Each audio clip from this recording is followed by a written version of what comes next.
आपको और अपने तमाम मुसलमान भाइयों को ईद मुबारकबाद देता हूँ। ईद की मुबारकबाद के हकीकी मुस्तहिक वो लोग हैं जिन्होंने रमज़ान मुबारक में रोज़े रखे, कुरान मजीद की हिदायत से ज़्यादा फ़ायदा उठाने की फिक्र की, इसको पढ़ा समझा, उससे रहनुमाई हासिल करने की कोशिश की और तकवा की उस तरबियत का फ़ायदा उठाया जो रमज़ान मुबारक एक मोमिन को देता है।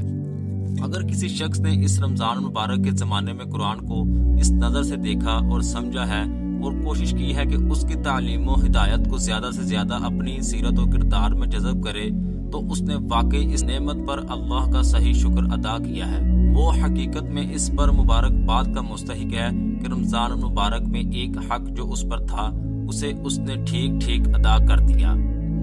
अगर किसी शख्स ने रमज़ान के ज़माने में रोज़े की इस कैफियत को अपने अंदर जज़ब किया है तो वो हकीकत में मुबारकबाद का मुस्तहिक है, और उससे ज़्यादा मुबारकबाद का मुस्तहिक वो शख्स है जो महीने भर की इस तरबियत के बाद ईद की पहली सात ही में उसे अपने अंदर से उगल कर फेंक न दे, बल्कि बाकी 11 महीने उसके असरात से फ़ायदा उठाता रहे।